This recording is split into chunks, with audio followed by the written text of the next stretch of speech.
With the last major rollout, we saw huge distribution problems that kept many on the hook, waiting months for that shot in the arm. Our local health departments, hospitals, and family doctors ready this time. Also, significant controversies dogging the decision, with parents split on whether or not to get it. Breaking it all down, 13 on your side's Charlie Tinker, who joins us from the Information Center with the situation just ahead of an expected green light. Charlie. Right, this is that first step in the process. The doctors, the rest of that medical infrastructure locally do seem to be ready. They expect to be ready when that decision's announced, certainly. Mom and dad, on the other hand, either all in favor, totally against the idea of this, or caught up somewhere in the waiting game. What's your name? Foster.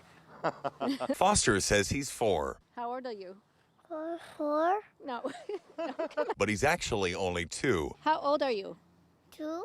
2, nice. Yes. And still years away from the protection Grandma Michelle Hollern says she'd like him to have. I have a daughter who's a nurse, and she's right there on the front lines and definitely affects people very dramatically. I hope they do it. They, meaning the CDC, which gives final approval, which, if it comes, is only for children 5 and over.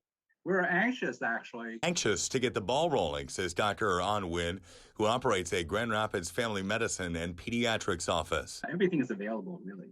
So once we get the okay from the FDA, once we get the allotment, we have everything prepared. When it gets that final green light, he says, the jab will be a low-dose version of the adult original. Dr. An receives his supply from the Kent County Health Department, while the vaccine will still come in larger vials that have to be broken down into individual patient-sized lots.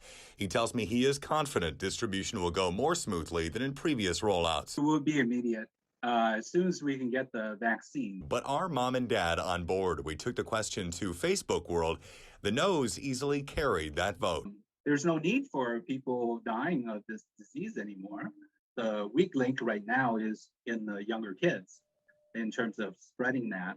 If we can get them vaccinated, then we're a whole lot more safe. As for the 2 grandkids who are old enough, Michelle says she's talked it over with mom and dad. I think if it's available, that the parents will get it. And again, that panel did just decide 17-0 to recommend moving forward with that dose for children.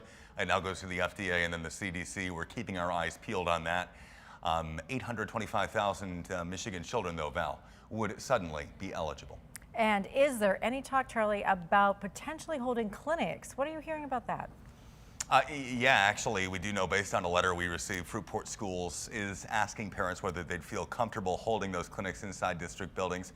And I can also tell you, based on my chat with the Ottawa County Health Department, for one, they will be coordinating with each district, parents, administrators, to host those clinics as well.